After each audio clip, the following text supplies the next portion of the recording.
leeru yàlla bind leeru yonnen be leeru yonnen jur ruuxu Cheikh Tidiane indi Seydi Mouhamed El Cheikh sang bi nu jële ci lëndëm mooy sang bi nu boole ci leer sang bi nu génne ci réer mooy sang bi nu jàngal leer mondu yàlla yi gën a sore lool moo tax umpalewu nu leer yar nu ci philosophie Cheikh Tidiane mi jëmmi leer gërëmu leen gërëmu sunu sang bi leen gërëmu leen gërëmu sunu sang bi leen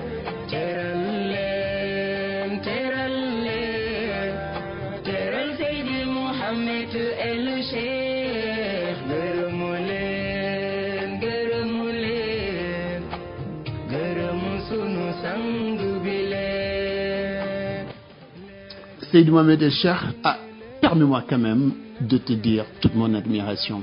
Pourquoi? Parce que tu as réussi à mettre en place une grande université virtuelle à travers WhatsApp, groupe WhatsApp, nga créé une université virtuelle. Je l'ai interpellé forcément, man j'ai été professeur dans ma vie, donc si vous dites nit kuy liggéey bu am solo ni si wàllum jàngale si wàllum pédagogie, forcément daf may toucher. Waaw. Plus de 200 personnes. Je me suis dugg naa seen groupe bi, plus de 200 personnes. ñii ñu ngi Canada, ñii ñu ngi États-Unis, ñii ñu ngi fële. Ngeen tenir un programme rigoureux, chaque jour avec son programme. D'ailleurs, damay profité de l'occasion pour remercier, saluer ndeysaan góor googu Maodo Gaye la tudd te mu nekk booru Mauritanie te muy def tafsiru téere mag ñi ci seen groupe boobu ci seen université boobu sax laa war a wax ba pare gis naa ci programme am en cours waxtaanam yi mu mujjee déglu ndeysaan mu ngi ci nafaru Laxdariyu voilà xam nga loolu ndeysaan c'est surprenant parce que ndeysaan ñun bi ñuy dégg ci audio Seydi Mouhamed Cheikh yaakaaroon nañ ni yow waxu asamaan la ngay wax mais foofu dañ fay nafar Laxdariyu macha allah mais ngeen fay jàngale tamit aqiqa bu kawe wax dëgg yàlla man déglu naa fa waxtaanu aqiqa yu kawe macha allah mais li gën a am solo j'ai discuté avec un de tes talibés Seydi Mouhamed El Cheikh mu ne ma mais monsieur Diagne xam nga ñun suñu sang bi parce que ñoom noonu lañ lay woowee suñu sang bi il a fait plus de 1000 waxtaan ma ne ko non mais c'est pas possible mu ne monsieur Diagne venez voir mu wan ma benn stock ci seen drive yooyu benn stock de waxtaan bu ñu fa def ñoom boo fa def plutôt nekkati depuis 2005 Seydi Mouhamed El Cheikh yaa ngi def ay waxtaan depuis 2005 ndeysaan plus de 1000 waxtaan ñun on croyait que da ngay dugal ay waxtaan de temps en temps nii nga dugg rek sur internet sur YouTube dugal benn waxtaan toutes les 2 semaines mais non. En fait, depuis 2005, et tu as fait plus de 1000 waxtaan. J'ai vraiment été séduit et vraiment, je me suis dit, non, chapeau. ci kaw loolu nag Seydi Mouhamed El Cheikh c'est université virtuelle boobu on a décidé à sama collègue Moussa Ndoye de le transposer aujourd'hui ci suñu studio bi c'est-à-dire que am na sa 3 talibés yoo xam ne dañ dem à leur rencontre ne leen li ngeen di def ak seen sang bi ci seen université bi moom lañ bëgg ngeen defal ñu ko fii ci suñu studio bi donc ñoom interpellé nañ la posé nañ la ay questions comme ni ngeen koy defee ci seen université boobu dañu bëggoon nag nga déglu enregistrement yooyu te nga répondre leen incha allahu rabbi ñu won waa Sénégal ñi ngay liggéey ak sa talibé ci sa université bi muy un travail remarquable boo xam ne man damay conseiller waa Sénégal yëpp ñu fi am ay groupe WhatsApp ci famille yi ci xarit yi ñu jéem a def la même chose mettre des thématiques jàngalaat seen diine nafaraat seen téere yi voilà véritablement je trouve que c'est une idée géniale que tu as su mettre en place kon bokk ñu ànd déglu enregistrement yi nga xam ni sa waa kër yooyu def nañ ko. asalaamaaleykum yaa Seydi maa ngi tudd Sophie Thiam bokk ci daayiratul Iman Dakar di kontaan lool ci liñ may interviewé mais nag 2 minutes yi ma jox pour wax ci sang bi loolu tuuti na waaw ma jéem koo tënk rek sang bi yaa Mawlana yaa Seydi Mouhamed El Cheikh li ma mën a wax ci moom mooy ki nga xamante ni mooy won yoonu iman rafetal sama julli rafetalal ma sama wérd waaw te yaakaar ni ñaari acte de dévotion yooyu ku la ko jàngal ku la won nuñ koy defee won na la li ne ci àddina won na la lu nekk ci laaxira léegi man dafa amoon benn question bu ma bëggoon laaj sang bi dama la bëggoon na laaj am na sa benn waxtaan boo mës a def ci Mawlaaya Cheikh nga ni Xutbul Maktum nga ni yàlla subhanahu wa taala dafa faje ci leeram defar yonent bi sallallahu alayhi wa sallam waaye bu mu defaree loolu ba pare am na fu mu ko teg nga ni Xutbul Maktum ngay wax de donc ci sama xel bu gàtt yaakaar ni foofu mu ko teg ci leeru Xutbul Maktum la ko teg ci leeru Mawlana Cheikh Tidiane Chérif waaye léegi dans ce cas là man damay laajte ndax yonent bi moo jiitu ci création bi wala foofu ma ko teg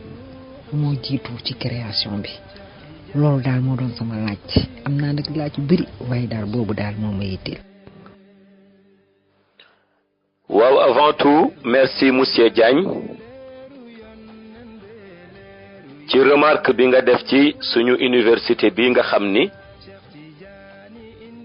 mooy Medina Cheikh Diaspora te ñu ciy jàngale façon xam-xam bu nekk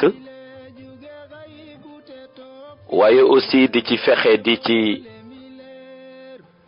jëriñ ruux yi nga xam ni soxla nañu lumière waaye itam di fexe ba képp koo xam ni xamuloo sa diine wala sa tariqa boo ci adhéré ñu jàngal la sa diine jàngal la sa tariqa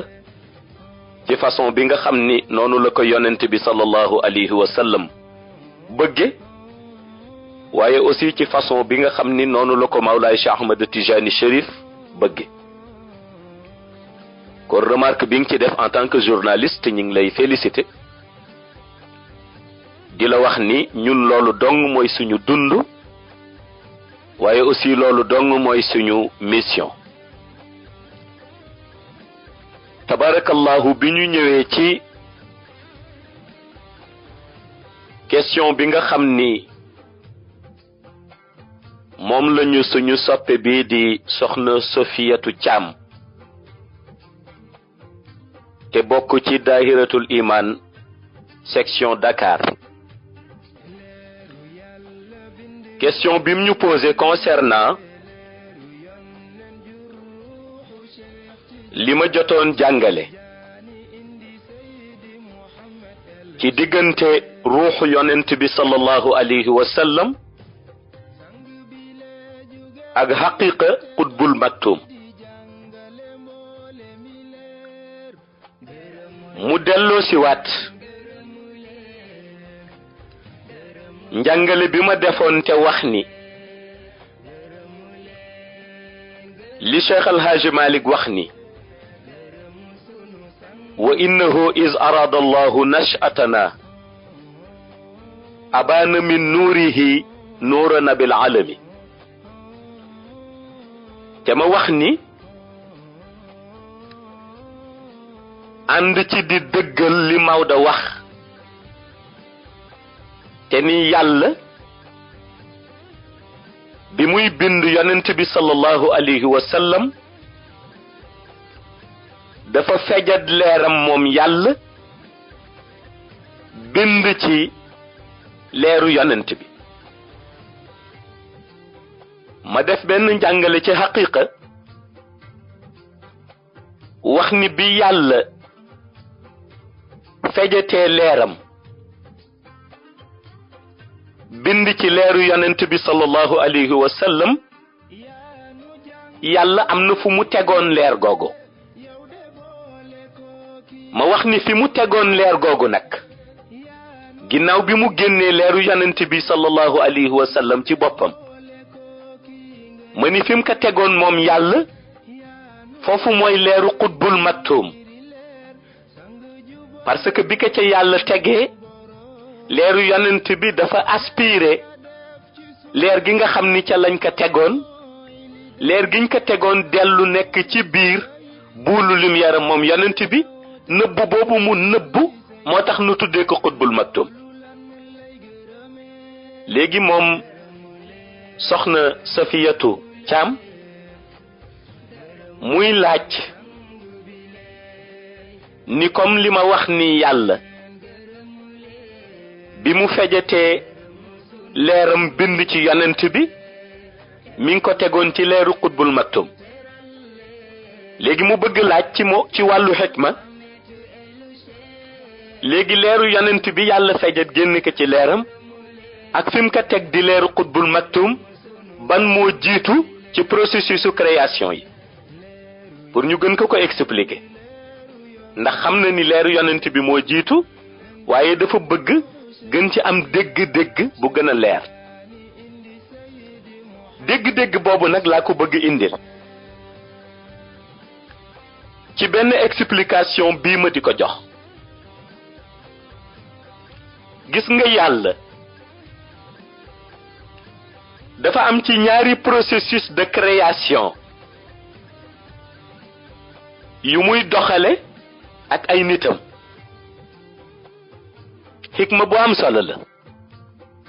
yàlla dafa am ñaari processus de création bu muy doxale ak ay nitam benn processus bi daf koy def officieusement beneen processus bi mu def ko officiellement pourtant gis nga pour wax la xaqiqa li mu ëmb na mu yéeme bi Cheikh El Hadji Malick Sy waxee baatu wa innahu is arada allahu nashatana abana min nuurihi nuura nabil alami muy bi mu waxee ni yàlla dafa fejat ci leeram bind ci leeru yonent bi sallallahu alayhi wa sallam pourtant am na ñoo xam ni dañu ko contre ci kàddu googu ndax pour ñoom yàlla du fejat dara ci leeram di ci génne leneen ca dégg-dégg ba ñu am ñoom te li ñu xamul ñoom ñooñu di ko critiquer dañu yëgul ni processus bi Cheikh El Hadji Malick siiwal sax mooy processus officiel bi waaye am na processus officieuse boo xam ni benn nitu yàlla siiwalu ko gis nga bi yàlla di bind yonent bi yàlla bind na leeram samp leeru yonent bi ba leeru yonent bi taxaw te kenn gisul muy def démonstration boobu muy def ci fejat boobu muy fejat leeram di ci génne yonent bi xam nga lu tax diggante yàlla ak yonent bi sallallahu alayhi wa sallam am nañu benn relation privée boo xam ni ci seen domaine kenn mënul fekke seen démonstration nitu yàlla yi nga xam ni yàlla xamal na leen ko muy axtaab yi dañu dem ba yëg ni buñ ko siiwalee xelu nit dootu ko jàpp moo tax ñu bàyyi fa domaine privé bi bàyyi fa processus de création bi ci côté officieuse bi dem siiwal processus de création bi ci côté officiel bi te mooy bi Cheikh El Hadji Malick siiwal wax ni yàlla fejat na ci leeram bind ci leeru yonent bi léegi li ma bëggoon expliquer ci bi may wax ni yàlla bi mu fejatee ci leeram bind ci leeru yonent bi am na fu mu ko teg gis nga fi ko yàlla teg moom la ñu sedd grade xutbul maktum mais leeru yonent bi la ba léegi mais gis nga leeru yonent boobu leeru yonent boobu yàlla bind na ko avant muy fejat leeram officiellement di ci génne leeru yonent bi xam nga nan lañ koy déggee niñ koy déggee mooy li ñu wax ni yonent bi moo mag bépp mindeef mindeef bu yàlla sàkk ma nga puiser sa leer ci leeru yonent bi sallallahu alayhi wa sallam yàlla dafa mës a exister yàlla dafa mës a nekk moo tax kenn du la mën a indil benn kàddu ni la bi mu doonee yàlla ndax dafa mës di doon yàlla dafa mës di exister dafa mës di nekk léegi nag existence am boobu moom yàlla nga xam ni dafa mës di am existence boobu moom la xelu doomu aadama mënul définir parce que doomu aadama dafa am ci benn côté boo xam ni daf ci limité wu côté bi mu limité wu mooy toujours lim mën a dégg li mu mën a dégg mooy nga ni ko lii tey la tàmbali waaye aussi nga ni ko ginnaaw bi mu tàmbalee tey jour tel lay yam te comme yàlla amul tàmbali amul yamukaay moo tax doomu aadama léeg-léeg xelam day lottu ci misaal yàlla kan la looloo tax nag bi muy bind ci processus de création bi ci côté officieuse nga xam ni kenn yëgu ko ku dul existence am moom yàlla yàlla dafa bind lumière yonent bi daldi koy teg wutal ko espace boobu processus de création bi ci côté officiel ñëwagul yàlla dafa bind lumière yonent bi daldi koy wutal espace gis nga boo seetloo espace intermédiaire yi ngay dégg yépp ci diggante xayb ci diggante xays ci diggante monde bast benn bu ca nekk da ngay gis ni lumière yonent bi lañ ko bindee mais gis nga lumière boobu ñu bindee espace intermédiaire yi du lumière bi yàlla décrété ci processus de création bi officiellement mooy bi mu décrété ci processus de création bi officieusement lumière boobu lañ ko bindee xam nga tey boo demee ci monde xayb nga dem basaatul jalaal dañu lay indil arash muy appartement yàlla ñu indil la kursi muy trône bi mais trône bi juróom-ñetti tànk yi ci nekk benn bu ci nekk benn mbindeefu yàlla la ko yàlla dénk mu tee ko muy malaayika benn bu ca nekk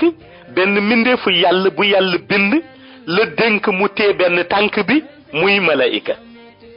mais xamuloo ni malaayika yooyu yonent bi moo leen gën a yey ci xormaal yàlla te tey boo demee basaatul jalaal yaa ngi gis trône yàlla mu am juróom-ñetti tànk bu nekk benn malaayika tee ko di zikr subhanallah walhamdulillah wa la ilaha illa allah wallahu akbar wala qawla wala quwwata illa billahi alil azim malaayika bu nekk tee ko di zikr lool mais gis nga malaayika yooyu tànk trône bi nga xam ni dañu ko tee seen tee di dellu ci xormaal seen borom ndax yàlla kenn àttanu ko mais moom moo fexe ba def ci malaayika yooyu lu tax ñu àttan ko ñu tee ko d'une manière symbolique taxaw di zikr baatu tasbix yi ñu ni baatu tasbix yi ñoo tax trône bi diisul ci ñoom mais gis nga malaayika yooyu xorma bi ñu jox yàlla ba tee tànku kursi mais xorma bu ko ëpp la yonent bi jox yàlla mais yonent bi ci côté officieuse la nit ñi yégee taxawaay bi mu am ci digganteem ak boromam ci côté trône boromam ndax xam nga yàlla benn trônam la siiwal muy kursi yàlla benn appartement am la siiwal muy arash. réalité arash ak kursi dafay mel ni benn appartement boo xam ni dafa am benn fauteuil bu ñu teg ci biir mooy réalité arash ak kursi. trône boobu la yàlla siiwal mais bu limité sa xel rek ni comme yàlla trône bi mu siiwal mooy kursi appartement bi mu siiwal mooy arash rek nga def sa xel ni baat bi mu wax ni rabbul arshil azim rek nga defe ni rek ci foofu la limité woo maanaam domaine am foofu la yam maanaam jàpp ni rek yàlla arash la am ak kursi yàlla am na yeneen yu mu tuddul yàlla am na yeneen yoo xam ni mbindeef yi yëguñu sax ni yooyu ngi existé te benn bu ca nekk pouvoiram la moom yàlla. looloo tax nag suñu dellusee ci processus de création bi ci domaine officieuse nekkinu yàlla taxawaayam dara fekkewu ko waaye bi yàlla nammee ku seede taxawaayam di existence am ci la bind leeru yonent bi sallallahu alayhi wa sallam mais boobu bi muy bind leeru yonent bi dafa am lu mu segg ci lumière am moom yàlla dafa am li mu segg ci lumière am moom yàlla bind ci leeru yonent bi mu seggee ci lumière am moom yàlla bind ci leeru yonent bi loolu di leeru Muhammad yàlla siégé ci espace u Muhammad xam nga nan lañ ko mën a jàngalee dafa mel ni dañuy wax ni boo demee ci monde vaste la réalité du néant yàlla trône bi nga xam ni moo nekk ca vaste ca mu toog ca mooy trône Muhammad maanaam nii ma décrire la ci wàllu xayb ni boo demee tey ca basaatul jalal da ngay gis yàlla toog ci trône am di kursi juróom-ñetti malaika te tànku kursi ñu ni yàlla kon mi ngi toog ci trône bi waaye ay malaika ñoo téye tànk trône bi soo demee ci réalité vaste yàlla ci lumière yonent bi la toogoon lumière yonent bi mu bind ca la toogoon kon yonent bi moo doon trône yàlla ca monde vaste kon suñ doon wax ni définition bi am ci monde xayb te ngay gis yàlla mu toog juróom-ñetti malaika te tànku kursi su doon loolu dañ koy delloosi ci monde vaste dañuy wax ni bi lumière yàlla toogee lumière yàlla li nga xam ni ca la tëddoon lumière yàlla la nga xam ni ca la toogoon ci lumière yonent bi la toogoon kon foofu kenn moo mën a revendiquer ni bu doon arash wala kursi yi am na kuy jàpp ay tànk ca vaste moom moo ko jàppoon muy yonent bi sallallahu alayhi wa sallam mooy processus de création bi ci domaine officieuse yàlla bi mu sentiré ni war nañu yëg existence am ca la ballal leeru yonent bi muy ballal leeru yonent bi mi ngi jële leeru yonent bi ci leeram moom ballal ko ba noppi siégé ci leeru yonent bi boobu dara doxu fa lu dul lumière am ak lumière yonent bi moo tax gis nga bu yonent bi revendiqué ni ana min allahi wal muminuuna minni ci xaqiqa boobu lay dellu su waxee ni man ak yàlla la mais ñi nga xam ni gëm nañ seen gëm di dëgg ñoom ak man la ci xaqiqa boobu lay dellu si parce que boobu amul benn espace intermédiaire bu doon exister waaye amul benn mbindeef bu doon exister yàlla bind yonent bi ci processus de création ci domaine officieuse daal di siéger ci lumière bi yàlla siégé na ci lumière bi pendant 1 milliard d'années dara existé wul lu dul lumière yu yàlla ak bind bi mu bind lumière yu yonent bi pendant 1 milliard d'années dara existé wul bi 1 milliard d'années yi jàllee ci année yàlla gis nga yonent bi na mu yàggeeg yàlla soogay nag ni léegi nag mi ngi rétablir yàlla soogay ni mi ngi rétablir pour bind mais jóge ci processus de création ci domaine officieuse dellu dugg ci processus de création ci domaine officiel te la Cheikh El Hadji Malick soogaa indi baat ba wa innahu is arada allahu nashatana abana min nuurihi nuura nabil alami. te gis nga bi yàlla di dugg ci processus de création ci domaine officiel mais dafa bàyyi li mu jotoon a bind te di lumière yonent bi, dafa bàyyi li mu jotoon a bind ci processus de création ci domaine officieuse bi ci lumière yonent bi mu tekk de côté ignoré ko daal di fejetaat ci lumière am ba nga xam ni moom la yàlla siégé woon ci kaw lumière yonent bi, ci lumière boobu la fejetaat génn ci lumière tuddee ko lumière Muhammad, dellu jël lumière Muhammad boobu nag branche bi teg ko nag ci lumière yonent bi mu jotoon a bind ci création bi ci côté officieuse. gis nga organisation mystique boobu c'est extraordinaire. gis nga domaine boobu c'est extraordinaire. bi ñuy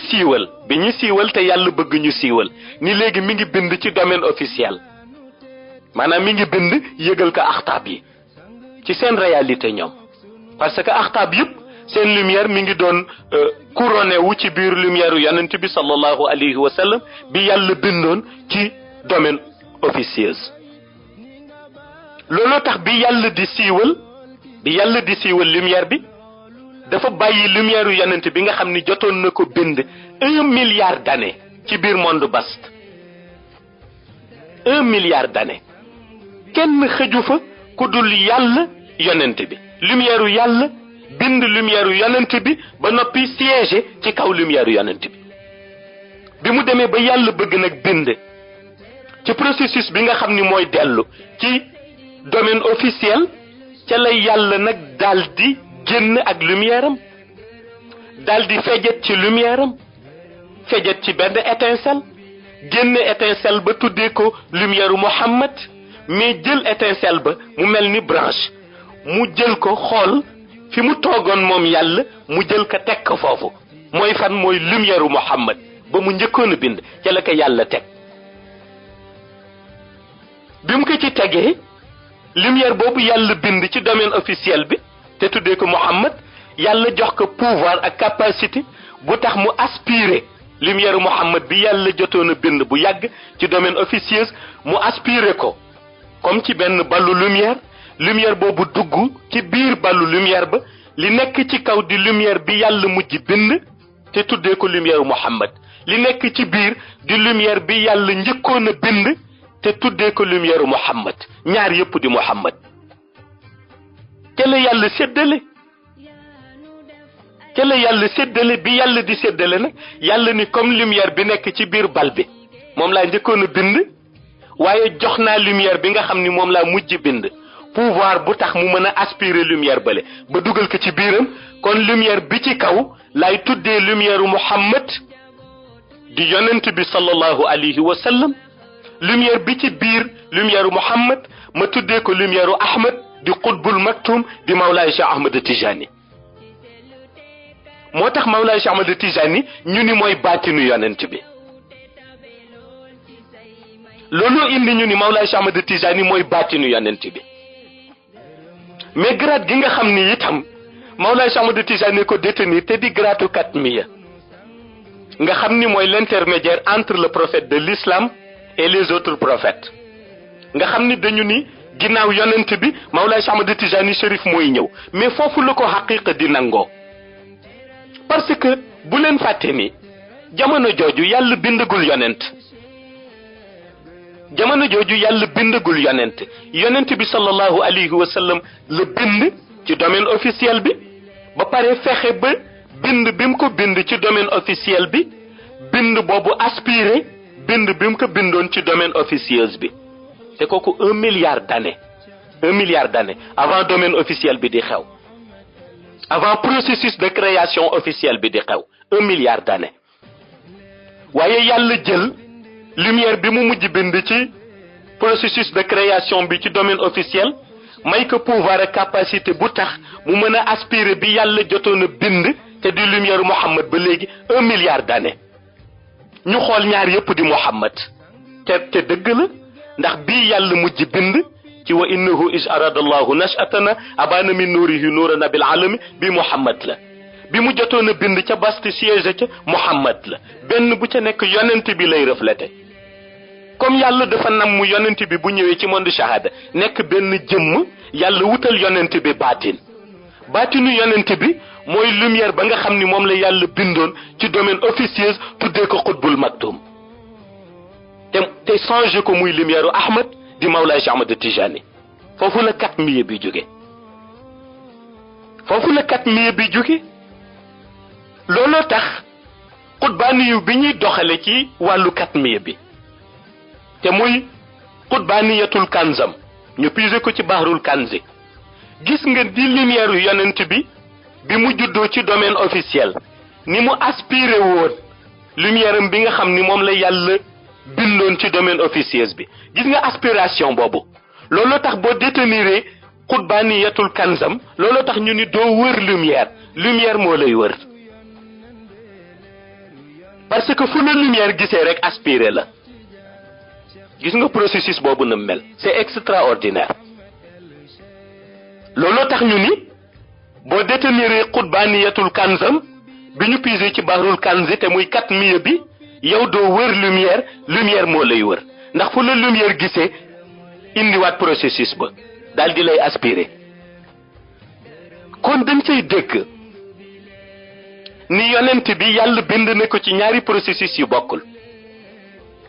benn bi di processus ci domaine officieuse kenn yëgu ko kudul moom ginnaaw bi ko yàlla bindee te jële ko ci leeram ballal ko muy lumière u yonent bi yàlla bàyyi ko 1 milliard d'années soo koy réaliser processus de création bi ci domaine officiel tuddee ko lumière u Muhammad te boobu la axtaab yi nettali ci téere yi waaye bële yëgoon nañ ni xelu nit àggu fa boobu la axtaab yi nettali ci téere muy domaine officiel bi mais yëgoon nañ ni domaine officieuse bi xelu nit àggu fa mais nag yàlla dafa jël pouvoir jox ko lumière yonent bi mu mujj bind ci domaine officiel bi mu ëpp pouvoir lumière bi mu bindoon ci domaine officieuse bi moo tax bi ko yàlla génnee branche bi ci boppam teg ko ci lumière xutbul maktum ba lumière Muhammad bi daf ko aspiré dal di koy dugal ci biiram bi mu ko dugalee ci biiram mu mel ni benn ballu lumière boobu moo doon wër yàlla di zikr ballu lumière bi waroon yàlla di zikr boo ko xoolee ci kaw lumière la ci biiram lumière a nga ci léegi nag lumière bi nekk ci kaw Muhammad la lumière bi nekk ci biiram Muhammad la yàlla ni comme dafa décider def Muhammad mu nekk le meilleur des créatures mais mu nekk benn jëmm te Muhammadu rasulullahi lay indi mu nekk benn jëmm yàlla décider mu nekk benn jëmm te actuellement ñaari nuuraani yu ñi ngi exister benn bi mu bind ci domaine officieuse benn bi mu bind ci domaine officiel bi mu bind ci domaine officieuse am pouvoir bi mu bind ci domaine officiel yàlla multiplier pouvoir bi nga xam ni bi mu bindoon ci domaine officieuse am na ko jox ko bi mu bind ci domaine officiel boobu aspiré lumière bi mu bindoon ci domaine officieuse ba lu lumière bi di tourner ci kaw di lumière ci biir di lumière ñaar yépp di Muhammad ca la yàlla jëlee bi mu mujj bind def ko Muhammad rasulullahi di yonent bi yàlla yónni beneen bi di lumière yonent bi mais yàlla def ko baatinu yonent bi kooku mooy représenté Mawlaay Cheikh Ahmad Tijani loolu moo tax waa ahlu haqiqa soo leen waxee ñu ni boo delloo ci monde xayb da ngay yëg ni lumière yonent bi ak lumière Mawlaay Cheikh Ahmad Tijani benn lumière la te loolu xam-xam justifié na ko parce que ni ko xam-xam justifié mooy ci haqiqa Mawlaay Cheikh Ahmad Tijani mooy baatinu yonent bi waaye itam li tax ñu ni ginnaaw yonent bi Mawlaay Cheikh Ahmad Tijani day ñëw ndax mooy xatmiya bi di katmiya bi parce que lumière am ak lumière yonent bi benn la te bi ñu ànd yàlla bindagul woon lumière beneen yonent beneen bi itam looloo tax Mawlaay Cheikh Ahmad Tijani mën a refléter visage yonent bi waaye mën a jàngale baatinu yonent bi looloo taxit bi mu ñëwee jawharatul kamal mësul exister avant que Mawlaay Cheikh Ahmad Tijani di ñëw di ko indi ci monde shahada waaye loolu taxit salatul fatiha mu yor exclusivité bi. loolu taxit boo ko gisee dafa mel ni gis nga yonent bi jur bi mu ko jur ci côté nuuraani yu explication boobu la ñu ci mën a joxe. waaye itam ni may wax ni mag ñi jàngale nañ ko ndax ku mel ni Cheikh El Hadji Malick bi muy nettali ni yawmal qiyam bu ñu waxee yonent bi ni Ababacar ni Omar ni Ousmane ni Aliyun tudduma man ñëpp laaj pourtant Cheikh ay sëriñam lu tax waxul ginnaaw Cheikh parce que boobu mi ngi leen doon bëgg définiral ni leen Cheikh ci yonent bi la bokk. loolu tax nag boo gëmee yonent bi contre Cheikh Tijani contre nga yonent bi te yëgoo ko. ñaari lumière yooyu ñooy dox baatinu yonent bi mooy Mawlaay Cheikh Ahmad Tijani ñaar yëpp Muhammad la dañ ko définir bi Muhammad bi Ahmad. Muhammadu Rasulullahi Ahmad Tijani Chérif te Ahmad Tijani Chérif di doomu Muhammadu Rasulullahi bii di ballu lumière bi bii di leer gi nekk ci biir ballu lumière bi. looloo tax nag moom laa doon jàngale bi may expliquer ni bi yàlla fejetee lumière am bind ci lumière yonent bi sallallahu alayhi wa sallam ma nga ko jël teg ko ca lumière xutbul maktum. lumière xutbul maktum boobu mu teg ko lumière boobu fekk na ni lumière yonent bi la woon mais mooy premier lumière yonent bi moom la ñu changé delloo si ko indi ko ci grade xutbul maktum mu représenté Mawlaa Cheikh Ahmad Tijani di baatinu yonent bi. lumière bi yàlla mujj bind ci domaine officiel mu représenté yonent bi sallallahu alayhi wa sallam mu indi mission shahada bi ci monde adduna. indi mission shahada bi ci monde adduna looloo tax munoo différencier lumière yonent bi ak lumière Mawlaa Cheikh Ahmad Tijani parce que même lumière la. dafa am ñaari facette yu bokkul bii di facette shahada bi bii di facette baatin bi. looloo tax bi Cheikh Tijani Chérif ñëwee wax ci yonent bi lu kenn mësul dégg mu jàngale yonent bi ci façon bu kenn mënul dégg waaye ñu yëgin ni bu ñu tuddee yonent bi mu ñëw rek moom Mawlaay Cheikh Ahmad Tijani moo cay topp. waaye ñu yëg aussi ni buy am ku koy sut kenn lay doon muy yonent bi sallallahu alayhi wa sallam. waaye ñu yëg ni it bu amee ku muy def sëriñ kenn lay doon muy yonent bi sallallahu alayhi wa sallam. waaye ñu yëg ni bu cheikh amee ku muy tarbiyu kenn lay doon muy yonent bi sallallahu alayhi wa sallam mu dellu si ca lam ko waxoon anta wala di xaqan anta wala di xaqan anta wala di xaqan. looloo tax ñu ni ginnaaw yonent bi rek Mawlaay Cheikh Ahmad Tijani Chérif mooy ñëw.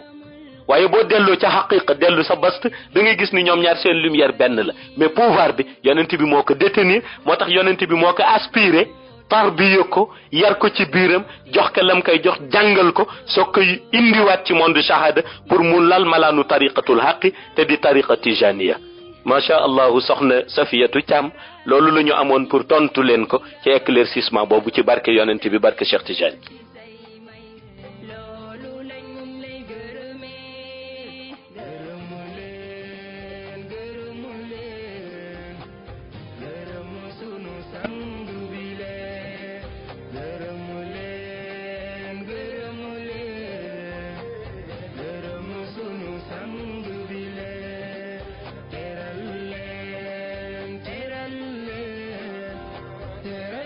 Muhammad el Sheikh